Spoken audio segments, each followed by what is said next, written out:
Women are revealing the things guys think are a compliment that actually made them feel unsafe. And men, you should take notes. Women, raise your hand if you've ever been personally victimized by a man playing off creepiness or harassment off as what? It was just a compliment, or I didn't mean any harm by it. Or my favorite, making themselves the victim. Geez, we can't even give a compliment anymore. Recently, women shared some of these things guys do that they think are normal, but actually make women feel wildly unsafe.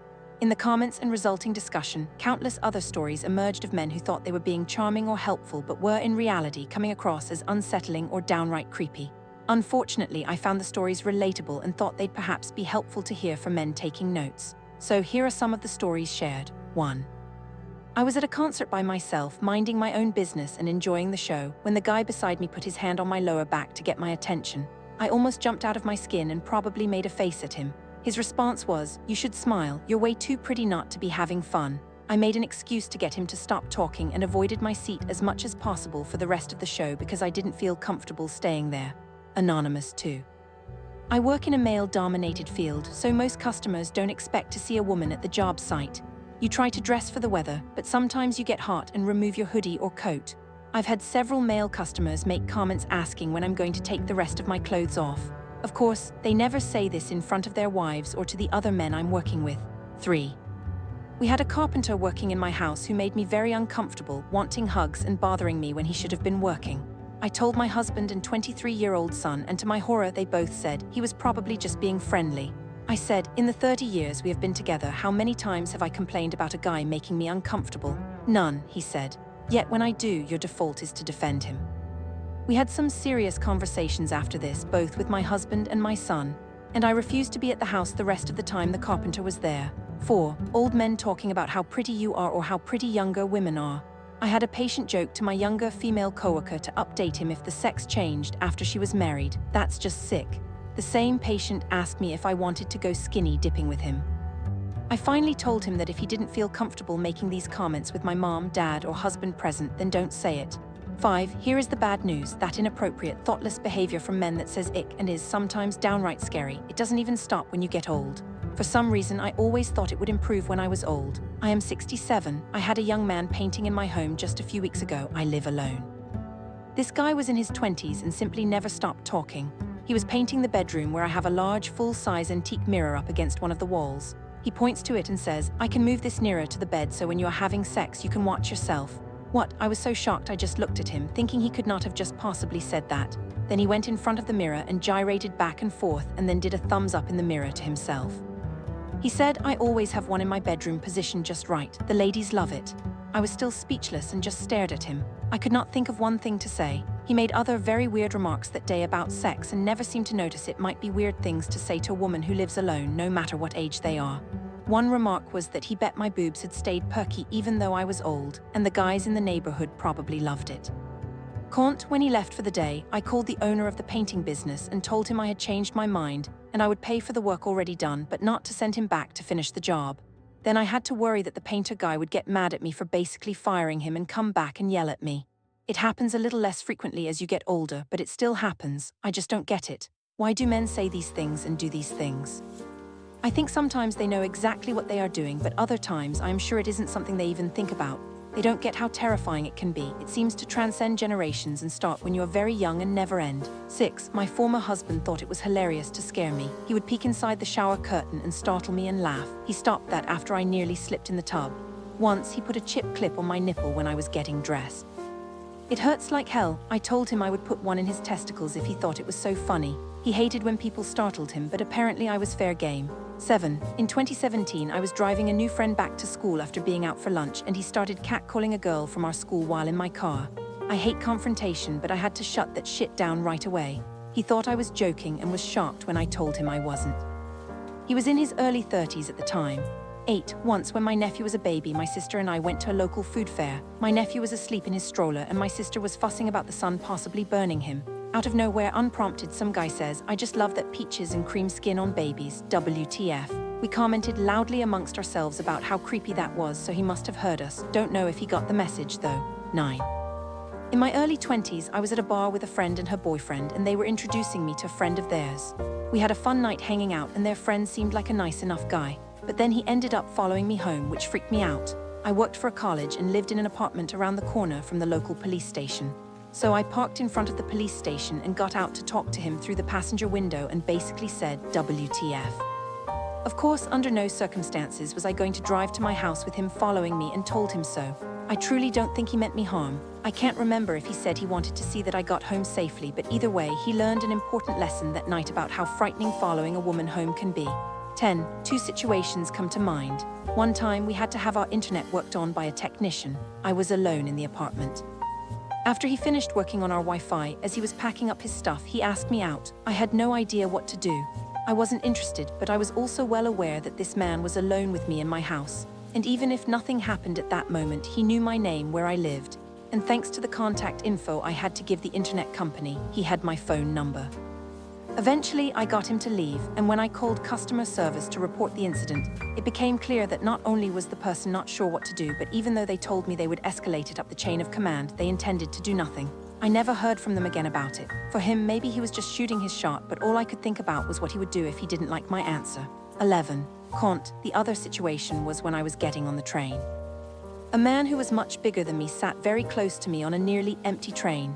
He started talking to me, even though I did not acknowledge it and had my headphones in. He started poking my arm. I was trying to ignore him because I didn't want to give him a reaction or engage.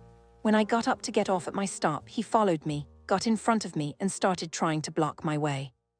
I yelled at him to leave me alone and got around him eventually, but I still think about how scared I was with no one else around. He just seemed to think it was all fun. Meanwhile, I was thinking about what self-defense mechanisms I had available if he tried to grab me. 12. I can't tell you how many times I've heard guys bragging about how they used to be a fuckboy and use women for sex, or they used to cheat on their partners all the time, or they used to be abusive to their partners. But then they had a daughter and they realized that those women are somebody's daughter too. So now they're a changed man. Lol, sorry buddy, that doesn't mean to us what you think it means. I don't want anything to do with a man who didn't see women as humans until after he had a daughter. 13. I was grocery shopping and an older man, 70s, made some chit-chat with me in line. He was mostly bragging about previously running a grocery store and how much better he ran it than this store, how much his employees loved him, etc. Then he followed me out to my car, continued talking as I loaded groceries, and blocked the cart when I tried to walk off. He kept saying how mad his wife would be that he was hanging out with me for so long. I repeatedly told him my husband and kids were waiting for me at home and that I had to leave. I'm sorry if you're a lonely older man looking for conversation with strangers, but you need to learn social cues and what is appropriate. I had to just get in the car and drive off. He didn't leave my parking space until after I backed out. 14. When they hit on you and then block your path, I've had men compliment me and then stand in front of a doorway sidewalk path so I can't escape. I can either touch them to get by or respond to their comment awkwardly.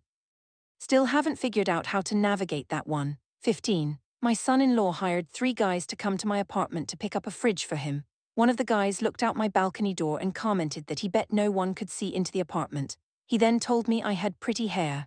I immediately opened the apartment door and stood there outside until they took out the fridge. When they got into the hallway, the creepy guy who complimented my hair said he left his phone on my kitchen counter. Bad vibe alert. I told him he was welcome to go ahead and get it. After they left, I noticed they had taken the drawer out of the fridge and left it inside. I put it outside and locked my door. I was so creeped out. 16. I had a guy come over to give me an estimate for painting the interior of my house. He noticed my pool out back, said it was pretty, and asked if he could check it out.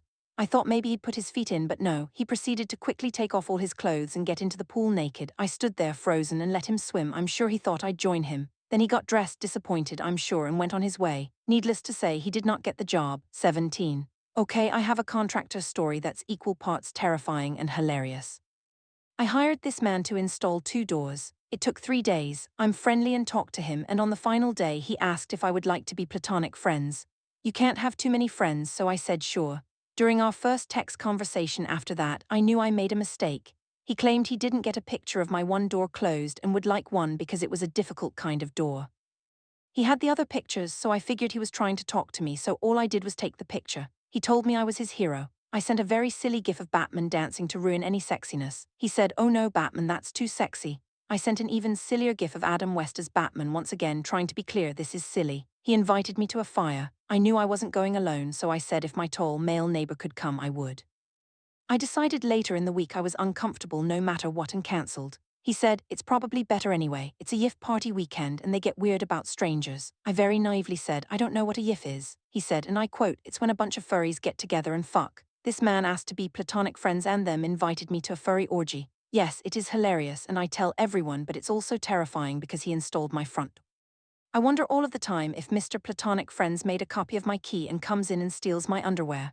To be clear, I have nothing against furries. If you use the word platonic and then immediately follow it with an orgy invite, you're either not playing with a full deck or you're trying to be manipulative. 18. A random guy once called out to me at university. I had just finished saying goodbye to a friend and I guess I looked friendly anyways. First, I ignored the hey call because maybe it wasn't for me, and if it were for me, it would have been a stranger I didn't care about. But he continued, so I stopped. He right away started asking questions about me. Where am I from? What's my name? What am I studying? And I was fine answering that, but he wouldn't answer any of my questions about him. Then he asked if I would like to keep in touch, as in getting my number. Mind you, I'm a very mask-presenting lesbian.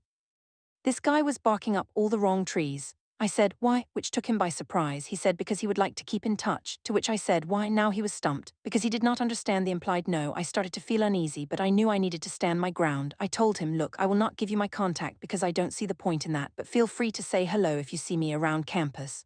And with that, I left. 19. No man should be assumed to be safe if his behavior suggests otherwise. In 1977, I was walking 3 blocks home from a train station to my apartment in a suburb of Philadelphia about 11:30 at night. I passed stores and an opening where the street accessed the parking lot in the back. As I continued walking past the shops, there was little traffic, and I casually saw a police car pass by. Should be comforting, right? A moment later, I heard a man's voice in a hissing whisper behind me say, "Girl, hey girl." The voice and its intonation set off every internal alarm imaginable. I turned and saw the police car coming out from the access road. It then came up alongside me on the wrong side of the highway. "Do you need a ride home?" he asked. I never broke stride and said no firmly several times. A car was coming down the road by then and he drove off. I reported the behavior to an older officer a week later. Something about the encounter I could not let go. He dismissed it as being a genuine concern. In the week or two following that conversation, police were called to the scene of a woman's body behind a church. When they rolled her over, there was a police badge attached to her clothing, presumably snagged in the struggle. A young cop was arrested, charged, and convicted. Bottom line, we should honor our instincts.